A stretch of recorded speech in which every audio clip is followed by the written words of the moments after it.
students, Rajvinder here with the new topic, that is teaching aids, and this topic from nursing education for MSc nursing first year. And you very well know that if I hear, I forget. I see, I remember.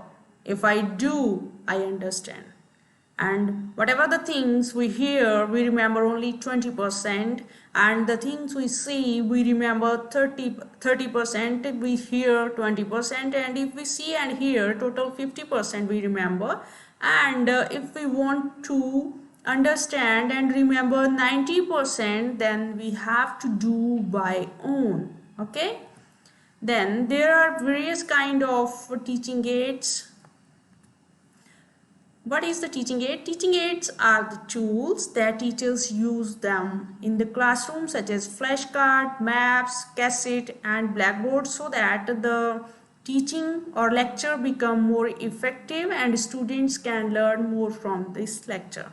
A teaching aid is a tool used by teachers to help learners improve reading and other skills, illustrate or reinforce a skill, fact or idea, and relieve anxiety, fears or boredom, since many teaching aids are there. Then there are categories of teaching aids.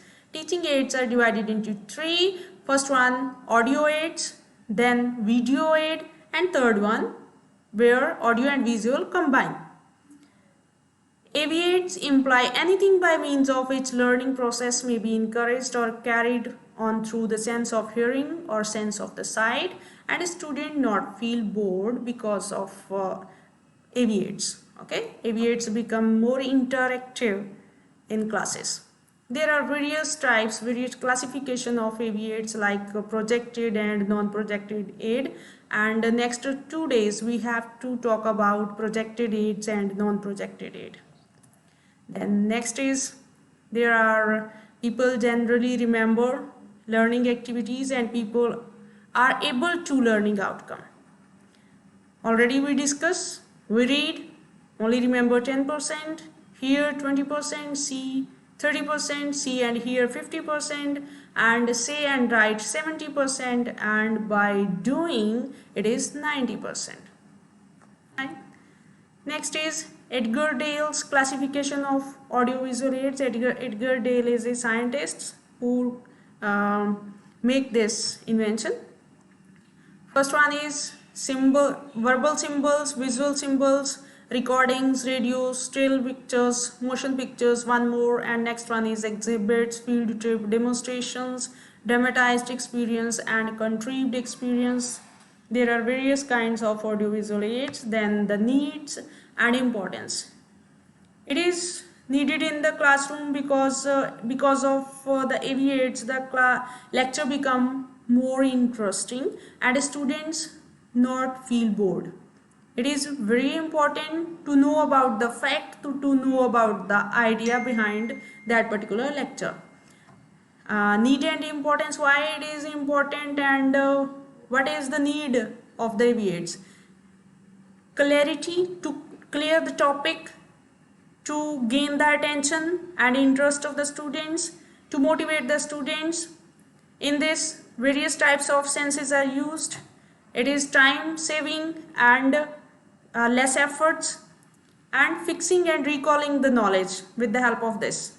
Meeting the individual differences, encouraging the activities, introductory variety, development of scientific attitude and direct experience provided to the students, promotion of international understanding.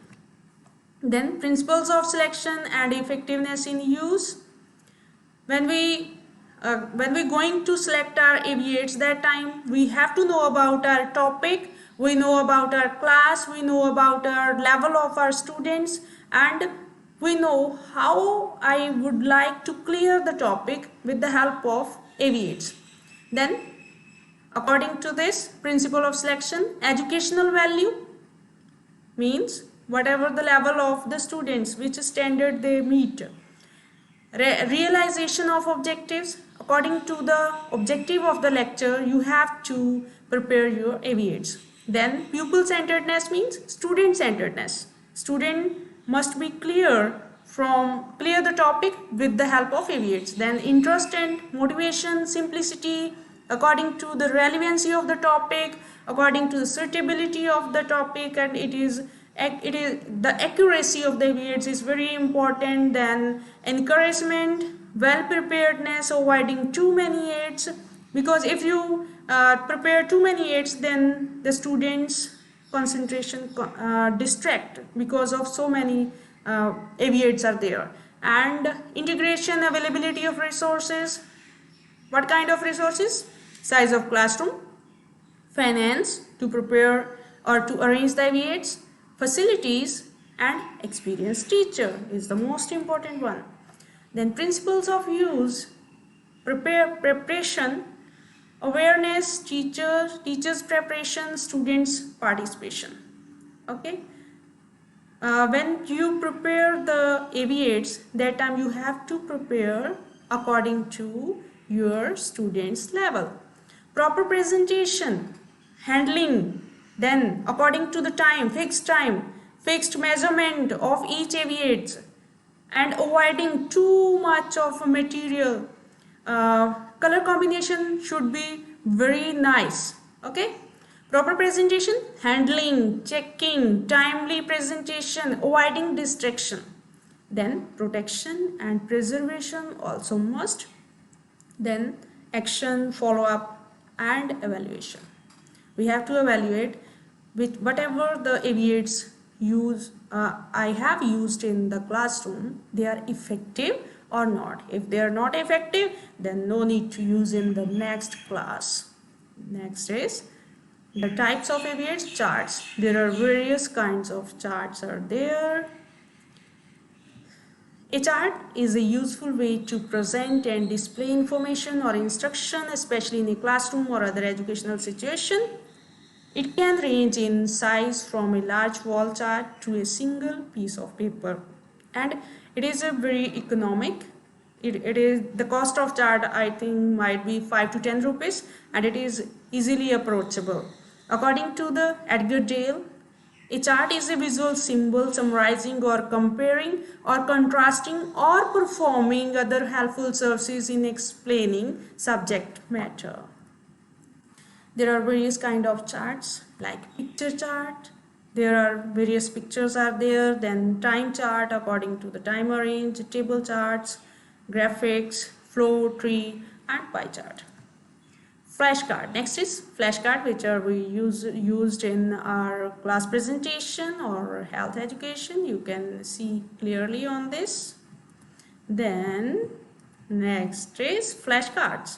Flashcards are useful for drilling new letters, words, and other information. They are normally used in a classroom but can also be used more informally. A flashcard is a part of set of cards on which are written items to be studied. They are flashed, shown quickly one by one to a learner to elicit a quick response. For example, we used flashcard in our health talk, in our teaching. Then flashcards are sets of cards printed with information to be studied related to particular topic. What kind of information? Definition, formulas, letters, multiplication table, prefixes, and words. If there is an answer or solution to what appears on the front of the card, it is printed on the back so that the person showing the cards can see if the learner's answer is correct. Okay, usually our students doing this activity. Then flip charts. Flip charts looks like this. Then flip charts. Flip charts are useful in teaching situations where you need to teach a number of people at a time. They are used when books are unavailable or less quantity of books, less number of books, scarce or too expensive for individuals to have their own copy when other media such as overheads and slides are not available, and where group learning is most culturally appropriate. A flip chart is a collection of large pages which are bound together at the top. The pages are flipped or brought up and to the back they are used. A flip chart is bound together at the top in such a way that the pages can be easily turned and lie flat. This is a flip cards.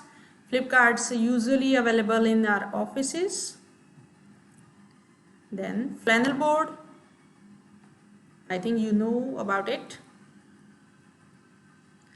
It consists of piece of flannel or felt made from wool stretched tightly over a strong backing of plywood. Pictures, cards and similar material can be made stick on it. Right? Then models. Your teachers assign you models related to particular topics so that you have to clear about that particular thing or topic. Models are replicas or copies of real objects with suitable change in size, complexity, timing, safety and cost factors. There are various kinds of models. Simplified, according to classification, it's simplified, scale, working, cross-sectional and mock-ups. Working means you arrange some lights and show the proper process which are going in the real situation. Then next is globe. A globe is a spherical model of Earth from where we know about the information regarding the entire globe, where the which country set, like in Asia,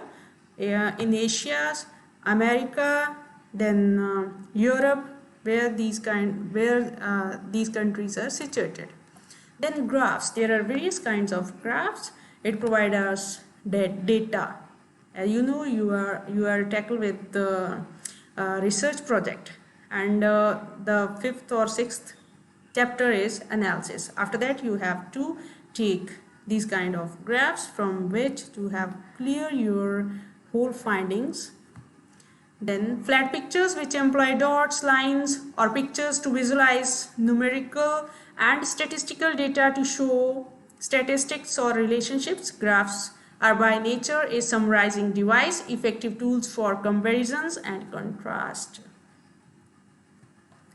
There are various kinds of graphs: flannel graph, line, bar, circle, pie graph and pictorial. The next is cartoon. A cartoon is an interactive picture, usually a drawing intended to convey a message or point of view about things, events or situation, may make free use of exaggeration and symbolism. Then puppets. Any positive transparency mounted individually for use in projector or viewing transmitted light. There is a films with puppets. Then mobile technology. Internet and Wi-Fi, touch screen, games and quizzes, mobile applications.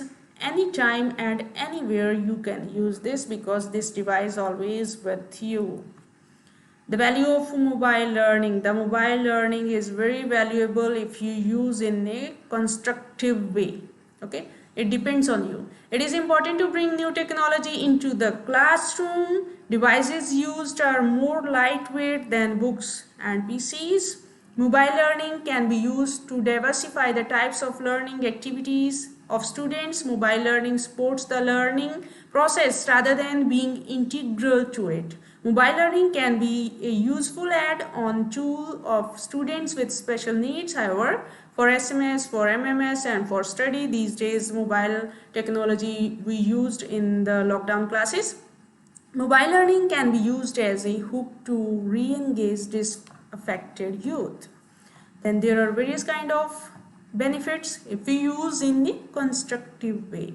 Relatively inexpensive opportunities, as the cost of mobile devices are significantly less than PCs and laptops. Multimedia content delivery and creation options are there. Continuous and situated learning support.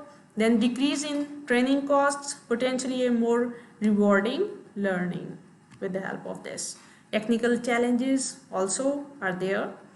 Connectivity problem, battery life less, screen size is short, then key size also small, then meeting required bandwidth, number of file assets format, then content security, multiple standards, multiple screen sizes, limited memory, risk of sudden obsolescence. Then social and educational challenges include accessibility and cost barriers for end users. Then how to assess learning outside the classroom, content security or pirating issues, then frequent changes in devices, models, technology and functionality, and it is the totally burden on the parents, because every time students need new latest thing related to technology, specifically phone. Developing an appropriate theory of learning for the mobile age, then design of technology to support a lifetime of learning, no restriction on learning timetable, personal and private information and content, no demographic boundary, disruption of students' personal and academic lives, access to and use of the technology in developing countries, risk of distraction, because so many another applications are also there, students sitting for learning but they are indulged in another kind of activities. Then next is interactive whiteboard. An interactive whiteboard is a large display that connects to a computer and projector. Use of graphics and other visuals to represent information. I hope you clear with this